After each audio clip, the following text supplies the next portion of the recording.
Hi, my name is Angelica Jackson, and today I will be interviewing my mom. Can you please introduce yourself? My name is Tammy Jackson. All right, and today I'll be asking her some questions about communication. I chose this topic because I believe that open, honest, and clear communication helps lay the groundwork for fortified, lasting relationships. And more specifically, it is essential because it fosters understanding, builds trust, promotes transparency, and is beneficial in both professional and personal settings. So with that being said, that leads us into our opening point of this discussion, which is communication research suggests that listening affects the speaker's overall satisfaction with an interpersonal relationship. Can you please explain a time when listening has affected your satisfaction, whether it be positive or negative, within an interpersonal relationship? Okay, so I would say this is a professional interpersonal relationship, someone that I worked with previously. We were in the same work group, and we've continued our relationship since then. So I'd say it started professional, it's become more interpersonal since then. And I would say I feel satisfied talking to this person because they are very good at listening and hearing what's not said. You know, a lot of times people are talking and they leave some things unsaid. Sometimes people say, now they say the quiet part out loud. But I'm not a person who typically says the quiet part out loud when it's something personal. But this person is very good at discerning. She must look at my body language. She feels my energy.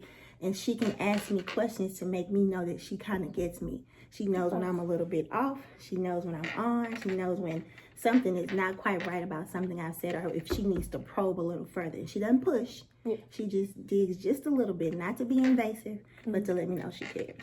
Beautiful response. And that moves us into our next question. Can you please share an experience when you felt truly heard in a conversation? And can you talk about how that affected your relationship with the person moving forward, whether it be in a professional and or personal capacity? Okay, yeah. There's a person at work. We are like faith. And so since the fire happened with the family, he checks in every so often just to see how I'm doing. And so one of the things he does, he goes through the whole list. He asks about everybody in the family. And then after I tell him about everybody in the family, then he gets and he stops and he pauses and he leans against the door and he'll say, but how are you doing? And he says it in a way to make me know, don't just tell me you're fine. Yeah. I really want to know how you are doing. And then once I say something, he'll take that and go deeper, which lets me know that you're not just asking the platitude. Oh, tell me how you doing. No, he really wants to know how you getting along, how's the family getting along. And then he asks, now he says, I'm gonna ask you your hardest question, the question you always do the worst on. And I know what's coming. He says, what do you need? What can I do to help? Yeah. He said, don't tell me nothing. That's what he always says. Don't tell me nothing. Yeah. Which lets me know that he is really willing to try to help our family. And he's shown that by the things that he's done. When I told him what y'all favorite body wash was, he got some more of it. Oh, yeah. So he's that kind of person. He really means what he says. And so when someone's genuine, it makes a difference. Oh, that's amazing. Sounds like an impeccable coworker. That moves us to our next question. How do you typically respond when you feel that someone is not fully listening to you? And can you talk about how that affects your feelings moving forward with your relationship with them? So typically my instinct is to shut down.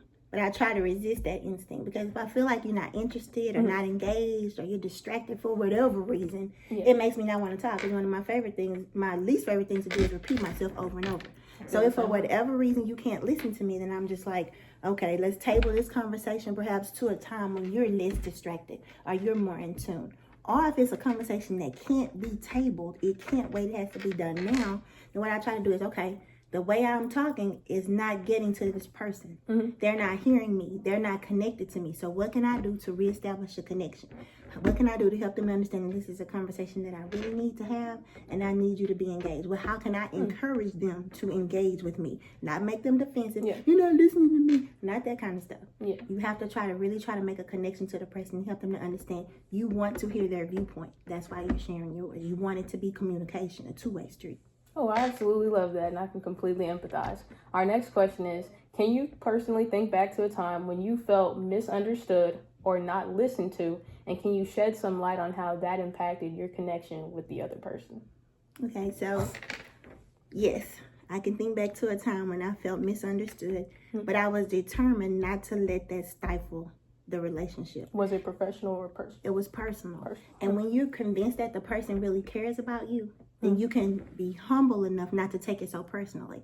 If they're misunderstanding you, you have to take some responsibility for it. Are you not communicating it in a way that they can understand it? Are you not expressing yourself clearly? What can I do to make it easier for you to understand me? And sometimes you just have to recognize that the person might disagree with you. A lot of times people say, I'm misunderstood. No, they might just disagree with you. And you have to be humble enough to recognize that everybody is entitled to their opinion. And sometimes we'll just agree to disagree. I love that, taking the humble route. Very nice. Now, our next question is, how do you usually respond when you feel that someone is not fully listening to you? And can you talk about how that affected the dynamic of your relationship? You briefly touched on it earlier. Do you mind rerouting? Yeah, so again, if I think someone is listening, I resist the urge to shut down.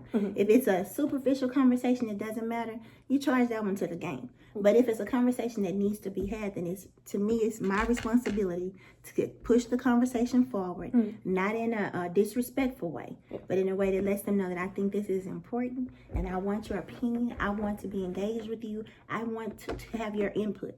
I think it's important for me to have your input. So can you give me these 5 minutes or these 10 minutes and thoughtfully engage with me on this, whatever topic it is? That's excellent, and I completely concur. Now that brings us to our final question, which is, what would you say are some indispensable tips that can lead to clear, respectful, and fruitful conversation in any relationship, whether it be personal and or professional capacity? I think number one is always respect. You have to respect the other person, their right to have opinions of their own that might differ from yours. I think you also have to be humble and know you don't have all the answers. They may think of something or approach stuff in a way different than you. And you have to have enough space in your heart and your brain to say, you know what, I don't know everything, or I never thought about it like that. Maybe that's something I can consider. And at the very least, it'll just confirm your convictions. But you always have to give the other person space to be who they are and to believe what they believe without you taking offense. I absolutely love that. Thank you so much for your time, Mom. And this was very beneficial for me. Thank you all. And have Thank a you. I good hope day. you get an A. Thank you.